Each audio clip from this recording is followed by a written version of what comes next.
and welcome to Sweet Kisses and Dirty Dishes. Today I'm going to be sharing with you my absolute favorite kitchen gadget, and that is my kitchen mill. I love freshly ground flours for a variety of reasons. The first reason would be the health. When you go to the store and you get those pre-packaged bags of whole wheat flour, they're rancid. The oils are not designed for long storage, and they taste bitter, and they're not very healthy for you. So,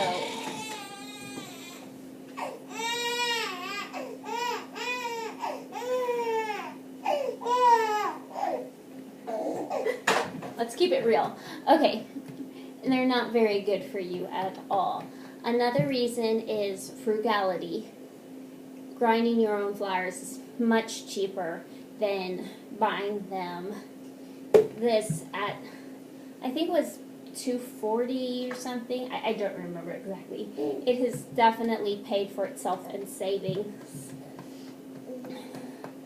I have gotten wheat berries for as little as $17 for 50 pounds, but they weren't the best, to 88 cents a pound for the best that I could get, which is local organic.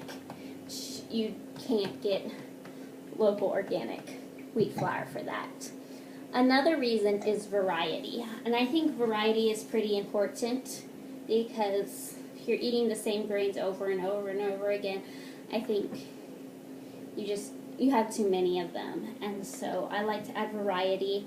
Also, I have issues if I eat too much wheat. It's not as bad if it's freshly ground. My stomach gets pretty upset if I eat just like a slice of store-bought bread. My stomach gets pretty upset, but freshly ground flour or soaked breads I don't have issues with. So I want to share with you some of the grains that I'm able to grind in my food mill, thus adding variety to my diet. We have here rice. Rice flour is very expensive in the store, but I am able to have fresh tasting, very nutritious rice flour because I have my grain millet, which I think I've ground this before. I usually just cook it whole. Oat flour, another pretty expensive. I'm obviously running kind of low on oats. Buckwheat, buckwheat pancakes. Buckwheat is actually one of the grains. It's actually not a grain. It's a pseudo grain or a seed, and it's one of the ones that are slightly easier to digest. So that's a nice thing to add into your diet. Corn.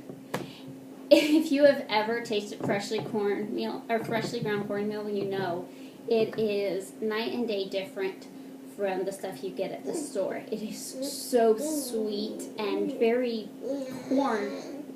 corny, just very, very, very sweet. When I make the cornbread with this, I use very little sugar, but it kind of tastes like that cornbread that has sugar added to it. But it's more of a corn sugar flavor. Not corn syrup, but corn sugar. Kumut, which is a form of wheat that's slightly easier to digest. The wheat you get at the store usually it has changed a lot since about 50 years ago, and Kumut is an older form of wheat, as is spelt. Spelt flour is one of those ones that are really expensive at the store, but I can get it for about 90 cents a pound, the berries. And then these are just the regular hard white wheat berries that are the easiest for making homemade breads. Then we have rye flour, which I enjoy cooking with, and Mark's mom, she is able to digest rice flour a lot better than other flours, so I like to have it around for when she's here. And then barley. You can make stuff made with barley flour.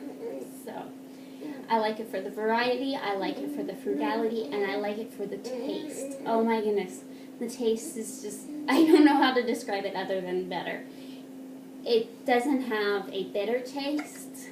If you've seen the recipes with whole wheat flour that call for orange to help counteract the bitter, this freshly ground wheat does not have the bitterness. Now, freshly ground right before you use it is the best, but to help save time, I do grind my flours, and every time I grind it, I grind a little extra, and I have little baggies in the freezer that are labeled corn or rice or wheat, and I just put the flours in there. So that is my grain meal and why I absolutely love it. Have a nice day. Bye-bye, and God bless.